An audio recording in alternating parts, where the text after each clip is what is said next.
Earl Nightingale said something many years ago. He said, you don't get what you want in life. He said, you get what you deserve. And so I began to study that. You get what you deserve. And I found that deserve comes from the Latin. And it comes from the words de, which means from, servus, which from service. So you get what you want in life from service to other people. And so the people who serve the most people the very best are the ones who make the most amount of money in the shortest period of time.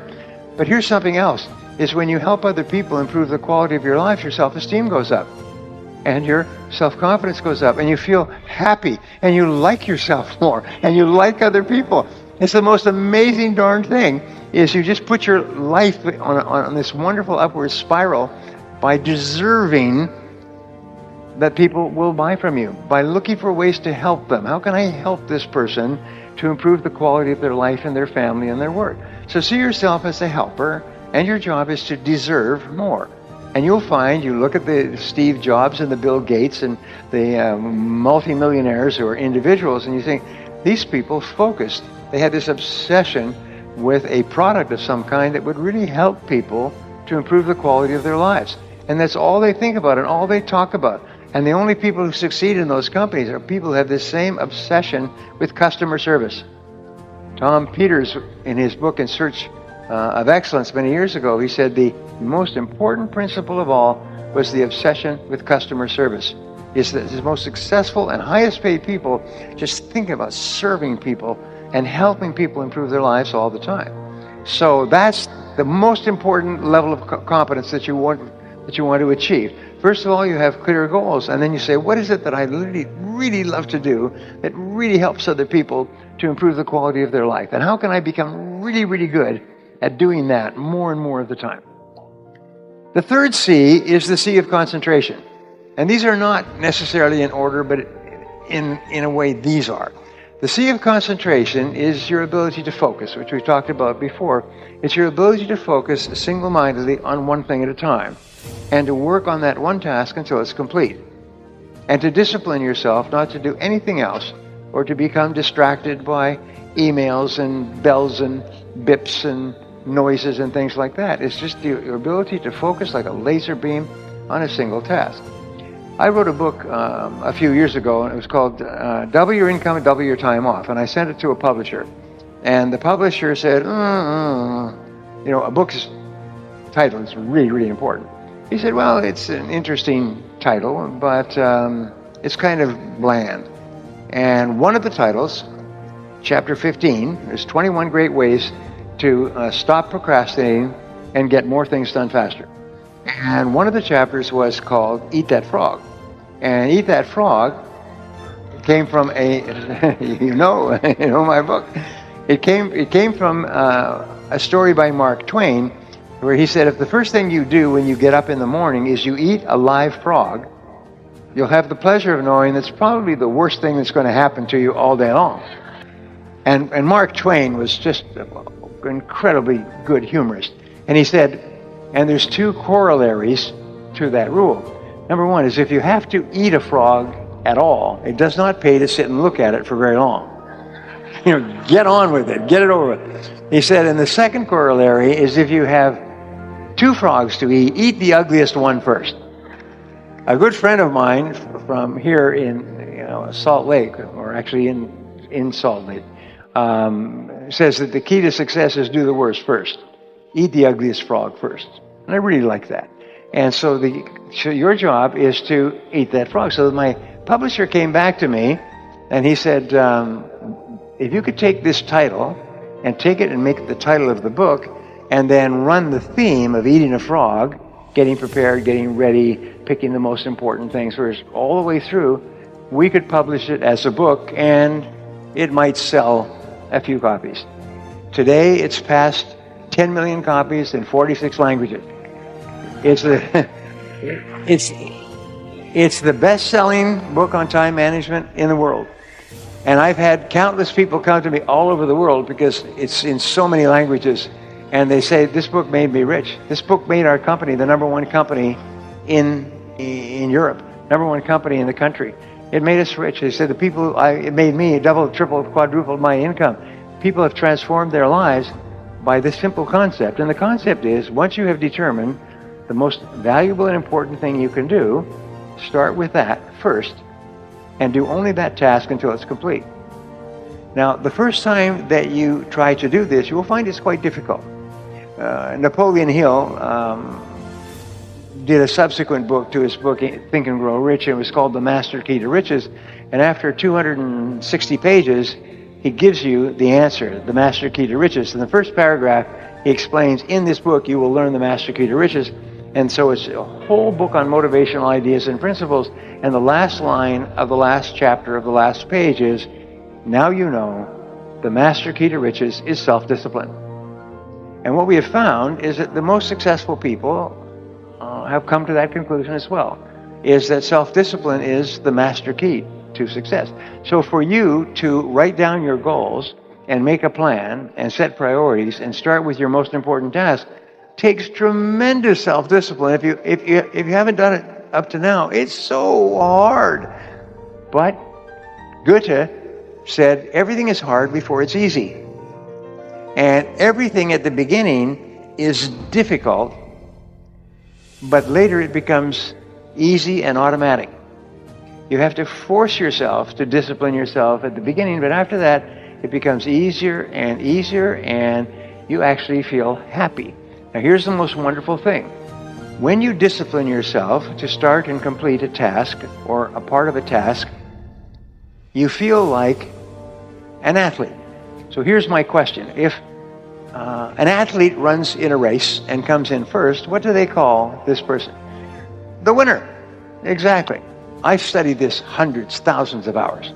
What it says is that when you win, when you come in as the winner, your body releases endorphins, which are called nature's happy drug. They make you happy. And dopamine, which is a form of energy that you get from a positive experience. So when you complete a task, your body releases these drugs and you feel happy. So they call it, the psychologists call it nature's happy drug. If you want to be happy, just start and complete a task. And you get a zip. Wow. Wow. You feel happy. So I organize my life. So I organize my tasks, and then my wife, Barbara, will come in and say, we're going to have dinner in 10 minutes. So I say, okay, 10 minutes. Let's see, what have I got here that will take 10 minutes? I can do this in 10 minutes. So I'll always end my day with a completed task. It's a real simple thing, and I've done it. I tick it off, complete, down, and I'm happy. And I walk out and I'm smiling. When you make a person feel like a winner, you feel happy. When you discipline yourself to complete a task, you give yourself a buzz. Alfred Adler, one of the top psychologists of history, called this a positive addiction. He said if you start and complete a task, you get a buzz. And the buzz becomes addictive. You start thinking, I want that buzz again. But the buzz is a positive addiction in that it makes you happy when you do it. So every time you start and complete a task, you feel like a winner. And when you feel like a winner, you want to do it again and have that winning feeling. If you want to raise happy, healthy, self-confident children, one of my programs, 21 Great Ways to Raise Happy, Healthy, Self-Confident Children, one of my 21s, is what you do is you make your children feel like winners all the time. If you're happily married, make sure that your spouse feels like a winner all the time.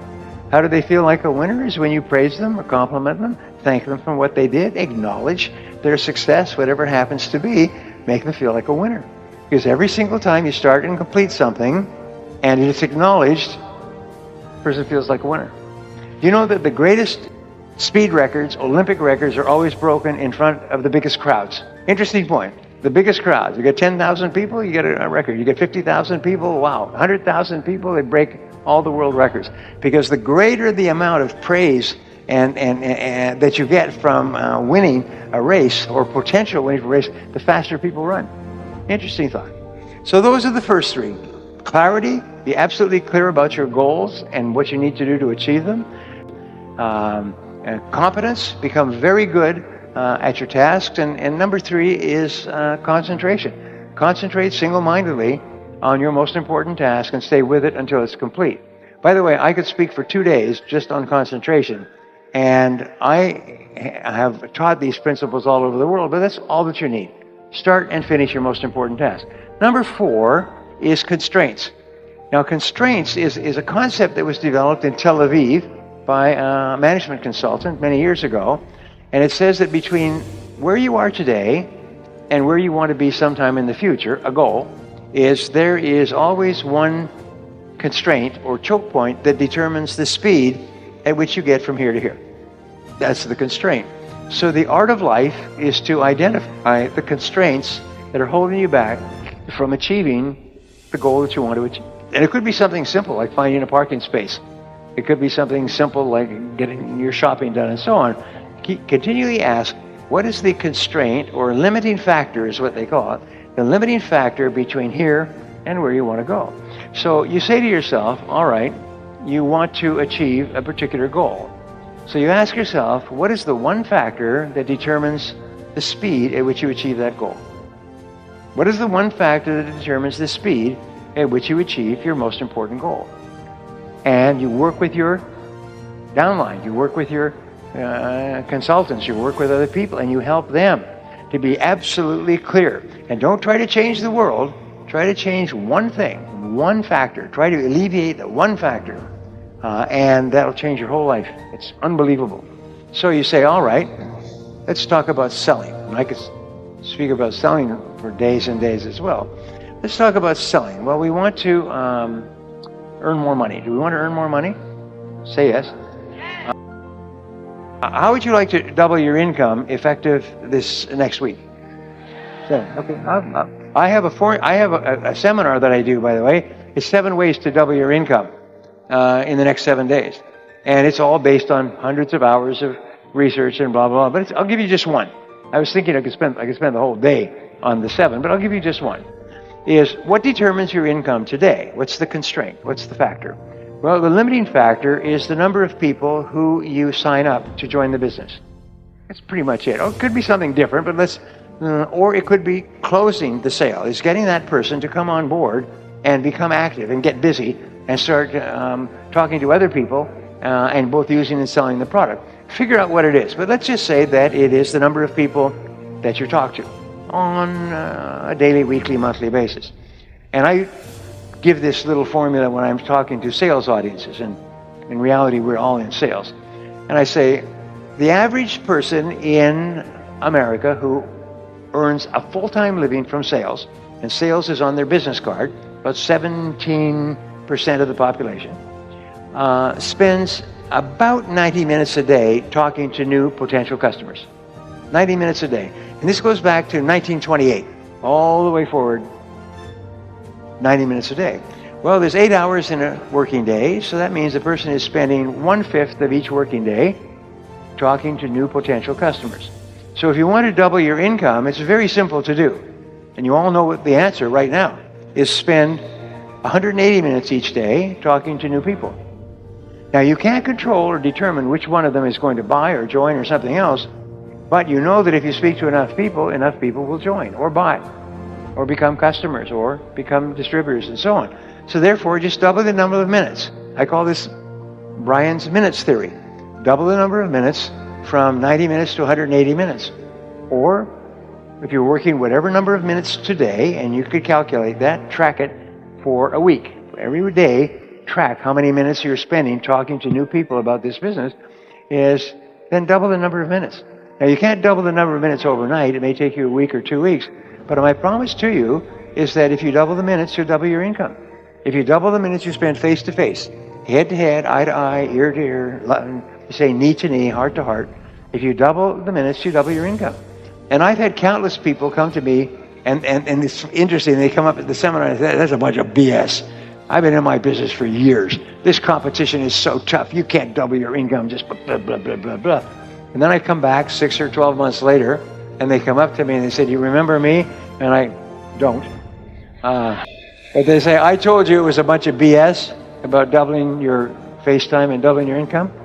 The week after I went out, I said, I'm going to prove that person's wrong. I'm going to prove that he's just a dork or something else. And he said, the following week I doubled my income. After 8 years in my field, I doubled my income. He said, I couldn't believe it. He said, I told my other friends how I did it. I was now the top salesman in the company. I told them else to do it, and everybody who did it doubled their income. And then once you double your income, what do? You double the amount of time you're spending, and you spend it on with better people. Okay, now I'm running out of time. Damn. So I'm going to give you the other principles that we have. The number 4 is constraints. Number 5 is continuous learning and development. Is dedicate yourself to becoming better and better at what you do. It must be a part of your life. You must breathe in, breathe out, and learn new things. Self-made millionaires, self-made billionaires spend 60 to 90 minutes every day studying their field, reading new material. Warren Buffett was just relegated from number 3 to number 4, richest man in the world. And Warren Buffett reads 500 pages a day. Warren Buffett reads 5 to 8 hours a day. Warren Buffett reads 7 days a week. He reads all the time, and he's one of the richest men in the history of the world. And he and his partners all say the same thing. You've got to read and learn all the time. So part of your life. Don't ever listen to the radio. I say you should never even know if your radio works in your car because you never listen to it. The CDs that are available to help you become better are unbelievable. You can download them with Audible and put them onto your iPhone. You can listen to them in every part of your life, and one idea can make you rich. So just keep flooding your mind with new ideas. Number 6 is commitment. And we know this because you talked about it a lot. Commitment is really important. There's no success without commitment, without you putting your whole heart into what you're doing, and putting your whole heart into what you're doing for a long time. But if you do, there is no limit on what you can accomplish. As you get up in the morning and you make a decision that, by gum, I am going to succeed in this business, no matter how long it takes, no matter how many hours a day. And number 7 is courage. And courage, Winston Churchill said, courage is rightly considered the foremost of the virtues, for upon it all others depend. And in courage, what you have is 2 parts. The first part of courage is the courage to begin, to launch, to take a chance, to face failure and rejection, to try something with a very great possibility that you will fail and you'll feel embarrassed and upset and your self-esteem will go down and so on. But the second part of courage is persistence. It's the power to keep going and keep pushing yourself and driving yourself. And I had a transformation many years ago, which I will give to you. A woman that I was going out with before I was married, she asked me, Brian, she said, what is your best quality? And I thought about that. And I said, I think my best quality is that I never give up. That's your best quality. She's a very insightful woman. I still remember, very intelligent. My best quality is I never give up. And so I've spoken to audiences like you, and I have found that that's true, is I never give up. And my children never give up. It's not in our vocabulary. We never think, we'll try something different, we'll try something new, we'll take the losses and so on, but we'll never give up. So how do you develop this unshakable quality of persistence, which will guarantee your success in life? Nothing can stop you if you don't quit. If you don't quit, then the only alternative is you must succeed, and eventually you must succeed greatly. Well, the great rule, you become what you think about, but you become what you say to yourself. So what you do is you say to yourself these magic words. You say, I never give up. Say it. Say, I never give up. I never give up. I never give up. I like myself and I never give up. You repeat that over and over, and repeat it to your kids. I love you and you never give up. Repeat it to your downlines. Repeat it to your friends. Make it something people say, well, I don't know a lot about him or her, but I know one thing is he or she never gives up. They will not stop. They will keep coming at you like a bulldog. They will never give up. If you never give up, my promise to you, my guarantee to you, is that you are going to be an enormous success in the months and years ahead, and I hope you are. So what we have found is this: the hallmark of superior people, 30 years of research, is how you respond to a crisis. How you deal with problems and how you respond to a crisis. And what we have found is this, is superior people look for the solution to every problem. They don't allow themselves to become upset and angry when something goes wrong. They say, okay, what's the solution? and they become intensely solution-oriented. When you have a very intense problem, that stimulates creativity to solve the problem. So what you do is you write and define the problem clearly. If you have a problem, you say, wait a minute, what is my problem? What is it that I'm worried about? And write it down. And the very act of defining a problem clearly often triggers the solution to the problem. One last technique that I want to give you with regard to your major definite purpose. And if you only do these two things as a result of our time together, they will transform your life. You've already identified the one goal that can have the greatest positive impact on your life.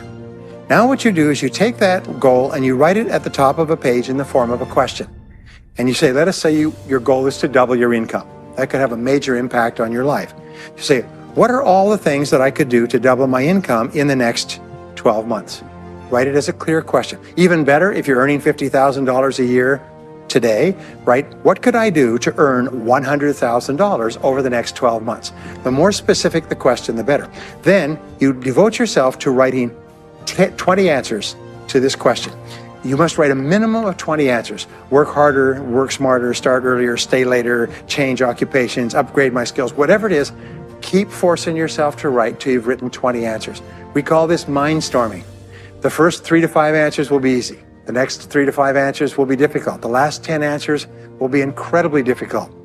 But I have given this exercise to people who've gone on to become millionaires so many times I've lost track, because they often find that the 20th answer changes their whole life.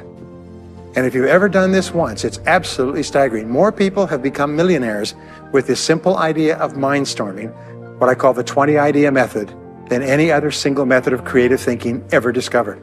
Once you've got your 20 answers, pick one answer and take action on it immediately. Once you've got, it doesn't matter what it is, just take one answer and take action on it, and that will keep you thinking and acting creatively all day long. The next key to becoming a self-made millionaire is to become an unshakable optimist.